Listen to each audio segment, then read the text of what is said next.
Defense, Department of Homeland Security, and the intelligence community have been struggling with biodefense for years because the biodetectors that we have are detect to treat. And DoD needs detectors that are detect to warn. There's not even anything on the horizon that is going to get better than 30 minutes of warning after the event. So how do you get to the left? How do you get to warning? How do you get to prediction when you really look at the next revolution in biodetection? It's data. It's data that leads to information, which leads to knowledge, and that's decision quality knowledge. DoD and DHS and the IC adopted this concept of biosurveillance.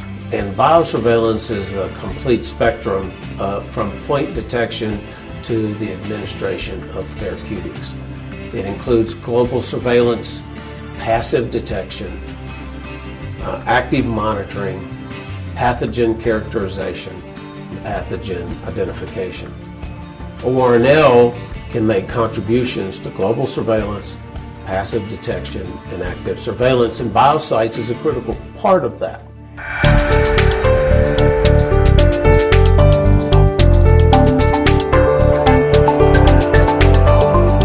Biosites is a prototype system which is actually built to do demonstrations where they stream DNA sequence data from some of the public sequence databases and sources like that. And as the stream of data goes by, then the computer system is then sort of sampling out of that stream of data those pieces which might be relevant to a particular biological threat. The good news about that is that those kinds of systems can produce vast amounts of data that we can then mine for being able to find not only bioweapon-based threats, but also really pandemic-based threats. But as in biological research, the real problem is with that vast quantity of data, how you're actually going to be able to manage it. Because we know the growth rates of this data is going up exponentially, but we believe we can build computer systems in the future that will scale at least at the same rate. You know, as we do new research in projects like bioenergy, we gain new insights about how biological systems work, and that new information is useful both for good in, say, bioenergy applications and also potentially for ill. So having that knowledge and being able to build a computer system that we can modify regularly to keep up with this evolving knowledge is really important. So another aspect of the project was really looking at how would we do that and make that something that would be cost effective, that we could do quickly. So that aspect of the project that we refer to as scenarios.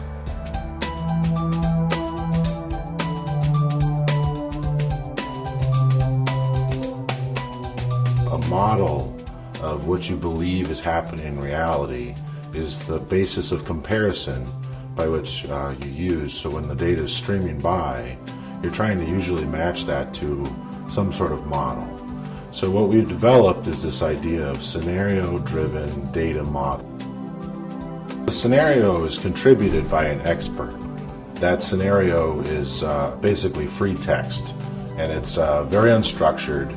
It's just sort of like what the expert believes is really important in distinguishing certain things, or what they believe needs to be looked at. And then that goes through this iterative refinement process. And then we start mining the data. And as the data is then mined, the expert realizes, oh, this is interesting too, and this is actually really important. And so they start to add refinements to the model. And then the model continually improves until we can do the best that we can with that particular data source or that collection of data sources. So it takes the expert's information or their idea about the way the world works, and it converts that into a computable version. So we use semantic web technologies to do that, and basically constructs a data structure that then can be traversed by the different analytical engines inside of biosites.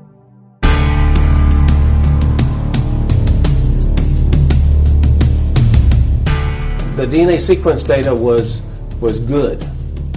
It was is certainly going to be useful, but there's a whole world of data. If you look at the social media data that's available, weather data, marketing data, people buying components potentially for biological weapons. And so we are awash in data. The trick is to how to find it. And so we then took our core research team from Biosites and then expanded our team into computational sciences, people that understood how to do what's called deep web mining, to be able to do semantic search.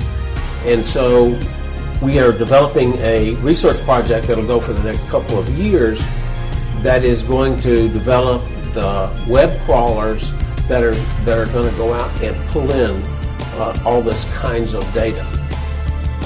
Now, one of the dangers in this is that you pull in all this data and it becomes white noise unless it's in some kind of context. And the context that we're going to put on this is what we're calling biosurveillance critical information requirements.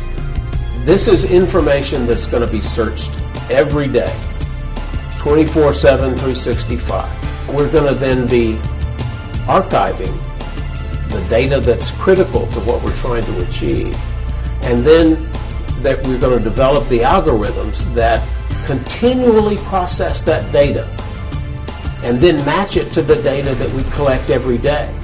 And then when threats arrive or introduced to the environment, you're going to be able to see that very, very quickly. And so being able to process this data is the huge challenge. And certainly with our high-performance computing capabilities, we are uniquely placed to be able to do that.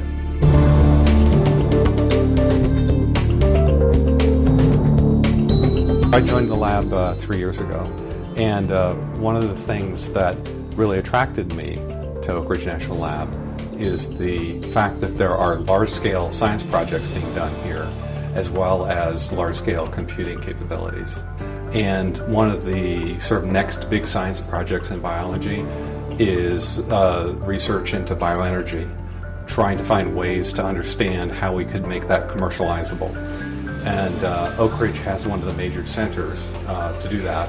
Now what we're looking at is beginning to look at how we can apply some of the same methodologies, both what we're doing in bioinformatics, computational biology, and bioenergy research, and then how we can apply those same kinds of capabilities to problems in biosurveillance. We're teaming with a number of federal agencies that are stakeholders in the biosurveillance community and who recognize that they need this kind of data.